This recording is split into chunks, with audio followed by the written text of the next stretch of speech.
जय हिंद दोस्तों, वंदे मातरम। कश्मीर फाइल्स जब तक रिलीज़ नहीं हुई थी तब तक उसको लेकर भी काफ़ी सारी अटकलें चल रही थी कि ये मूवी लोगों को पसंद आएगी नहीं आएगी, लोग इसको एक्सेप्ट करेंगे या नहीं करेंगे। लेकिन जब मूवी सामने आई तो लोगों ने खुले दिल से इसका स्वागत किया और इसको एक्सेप्ट भी किया। ठीक ऐसे ही हमारे देश में एक और मुद्दा है जो कि हमारे बीच में ही है। रोज़ाना के मुद्दे पर मतलब आप देखेंगे कि हफ्ते में आपको एक ना एक केस तो सुनने को मिल ही जाएगा।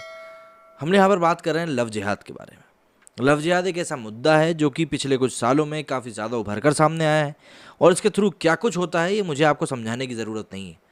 अब इसी विषय के ऊपर एक मूवी बनकर सामने आई जिसका कि नाम है द कन्वर्जन, और इस समय सोशल मीडिया पर इसकी चर्चा हर तरफ हो रही है। तो क्या कुछ है इस मूवी में और क्या आपको देखनी चाहिए मूवी, ये आप खुद डिसाइड कीजिएगा मेरा ये वीडियो देखने के बाद। जो लोग तिलक कलावा बांधकर हमारी बेटियों के साथ छलावा करते हैं वो लोग सुधर जाएं, क्योंकि देश का हिंदू अब जाग चुका है।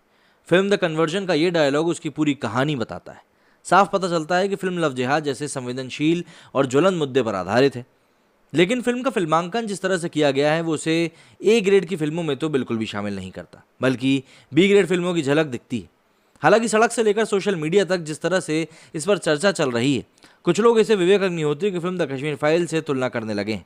जैसे द कश्मीर फाइल्स ने हिंदुस्तान में लोगों को कश्मीरी पंडितों की उत्पीड़ना और घाटी में हिंदुओं के नरसंहार के बारे में सोचने और चर्चा करने का मौका दिया था, ठीक उसी तरह द कन्वर्जन मूवी से लव जिहाद का मुद्दा फिर से भड़कना लाजमी है।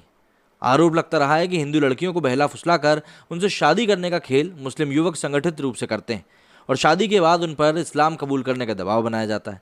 ऐसा ना होने पर उन्हें परेशान किया जाता है और काफ़ी हद तक तो खत्म कर दिया जाता है। लव जिहाद को लेकर ऐसी ही चर्चाएं हमारे समाज में होती ही रहती हैं। माना जा रहा है कि फिल्म द कन्वर्जन बहुसंख्यक समाज की एक गंभीर चिंता से संबंधित है, लेकिन ये मानना अभी जल्दबाजी होगी कि इस फिल्म का भी प्रभाव और प्रसार वैसा ही होगा जैसा कि विवेक अग्निहोत्री की फिल्म द कश्मीर फाइल्स का हुआ था। क्योंकि विवेक ने अपनी फिल्म को बॉलीवुड की बेहतरीन स्टारकास्ट के साथ उत्तम तकनीक के साथ बनाया था। फिल्म में अनुपम खेर, मिथुन चक्रवर्ती, दर्शन कुमार, पल्लवी जोशी जैसे मंझे हुए कलाकार मौजूद थे। इसके साथ ही फिल्म का प्रमोशन भी बड़े पैमाने पर योजनाबद्ध तरीके से किया गया था और सभी जानते हैं कि the Kashmir files mouth publicity की वजह से सुपर डुपर हिट हुई। इसकी सबसे बड़ी वजह यह रही कि हर प्रमोशन इवेंट में विवेक ने अपनी फिल्म की टीम के साथ कश्मीरी पंडितों के साथ पीड़ित परिवारों को भी रखा। इस तरह लोगों के सामने कश्मीरी पंडितों का वास्तविक दर्द पेश हुआ, जिसने लोगों से सीधा कनेक्ट किया। इसके विपरीत द कन्वर्जन की मेकिंग दोयम दर्जे की लगती है। फिल्म में कोई नामचीन कलाकार भी मौजूद नहीं है। विनोद तिवारी के निर्देशन में बनी फिल्म द कन्वर्जन में विंध्या तिवारी, प्रतीक शुक्ला और रवि भाटिया जैसे कलाकार मुख्य भूमिकाओं में हैं। तीनों ही कलाकारों को बहुत कम लोग जानते हैं। फिल्म की पूरी शूटिंग बनारस में हुई है। यहाँ पर एक और बात गौर करने वाली ये है कि फिल्म की प्रेस के दौरान इसके मेकर्स ने ज़रूर बज़ क्रिएट करने की कोशिश करी थी। इस दिन दिल्ली बीजेपी नेता कपिल मिश्रा को बतौर मुख्य अतिथि बुलाया गया था। कपिल के बुलावे पर कई दक्षिणपंथी संगठनों के लोग और पत्रकार भी बड़ी संख्या में पहुंचे थे। फिल्म को लेकर सोशल मीडिया पर काफ़ी कुछ लिखा भी जा रहा था। फिल्म 6 मई को सिनेमाघरों में जब रिलीज़ हुई उस समय बहुत कम लोगों को ये बात पता थी और हो सकता है कि आने वाले समय में माउथ पब्लिसिटी की वजह से फिल्म द कश्मीर फाइल्स की तरह चल भी पाए और इसकी बम्पर कमाई भी हो जाए। IMDb पर अगर हम रेटिंग की तरफ देखें तो इसकी रेटिंग इस वक्त 8.9 है, जो कि कश्मीर फाइल्स की रेटिंग 8.3 से भी ज़्यादा ही है। हालांकि जैसे जैसे दिन बढ़ते जाएंगे रेटिंग कम हो सकती है। फिल्म ने पहले दिन वर्ल्ड वाइड 2.5 करोड़ रुपए का कलेक्शन भी किया है। फिल्म द कन्वर्जन को देखने के बाद वरिष्ठ पत्रकार उमेश उपाध्याय ने सोशल मीडिया पर अपनी समीक्षा लिखी है। वो लिखते हैं कि फिल्म की कहानी को देखा जाए तो मध्यांतर तक फिल्म थोड़ी हल्की फुल्की रहती है। अच्छा संगीत, थोड़े बहुत कॉमेडी वाले सीन्स भी हैं। आपको लगता है कि नहीं यार फिल्म को देखना में आपको क्यूरियोसिटी जागती है।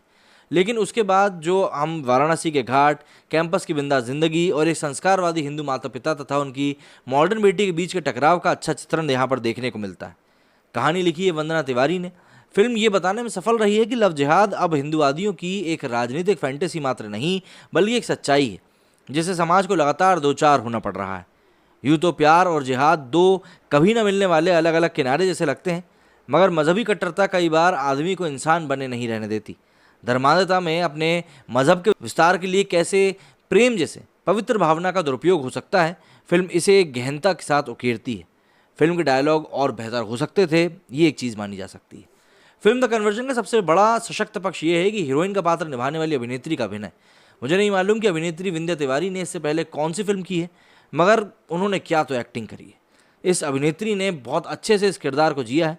एक ही किरदार में अनेक कठिन भाव बड़ी कुशलता के साथ उन्होंने निभाए हैं। एक बिंदास भरी उच्छृंखलता से लेकर असहनीय अत्याचार और दर्द सहन करने वाली नायिका का सशक्त अभिनय विंध्या तिवारी ने किया है। सच मानिए तो हीरोइन की शुरुआत एंट्री इतनी अधिक प्रभावित नहीं करती, पर जैसे जैसे फिल्म आगे बढ़ती है वैसे ही श्रृंगार, करुणा, भय, छल, क्रोध, रौद्र आदि कई जटिल भावों को वो बड़ी सहजता से निभाती नजर आती है। फिल्म के कई दृश्य बहुत भावपूर्ण हैं। सबसे बड़ी बात, मुझे सबसे ज़्यादा मार्मिक दृश्य लगता है कि जब फिल्म में साक्षी बनी अभिनेत्री निकाह के समय अपना नाम बदलने को मजबूर हो जाती है। जिस गहराई के साथ सिर्फ अपनी आंखों के जरिए अपने साथ हुए अनजाने छल को विंध्या विनीत करती है, वो उनके विनय क्षमता का एक नमूना है। हलाला की घृणित क्रूरता विचलित कर देने वाली है।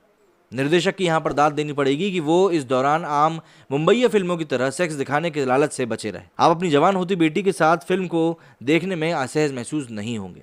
बबलू शेख की भूमिका में प्रतीक शुक्ला ने भी जोरदार अभिनय किया है। कुल मिलाकर एक नाजुक विषय पर बनी एक सेक्स फिल्म है द कन्वर्जन। मुद्दा विवादास्पद होने के साथ साथ थोड़ा सा समीचीन भी है। फिल्म पर राजनीति होना भी बिल्कुल अवश्यंभावी भी है। निर्देशक विनोद तिवारी ने शुरू में ही बताया था कि उनकी फिल्म महीनों सेंसर बोर्ड में लटकी रही थी। देखा जाए तो मजहब, राजनीति, विवाद और स्त्री, ये सब मिलाकर बॉक्स ऑफिस पर इसकी सफलता की कहानी अभी से कह रहे हैं। हालांकि ये मूवी कहीं ना कहीं अगर लैग करेगी तो सिर्फ एक जगह पर लैग करेगी कि इस मूवी का जो फिल्मांकन है वो कहीं ना कहीं दोयम दर्जे का दिखाई देता है। लेकिन बात वही आती है कि जब कंटेंट अच्छा होता है तो ये सब चीज़ें दरकिनार हो जाती हैं। आपका इस बारे में क्या कहना है? यदि आपने मूवी देख ली है तो आप मुझे कमेंट सेक्शन में ज़रूर बताएं। मेरे इस वीडियो में फिलहाल इतना ही। जय हिंद, जय भारत।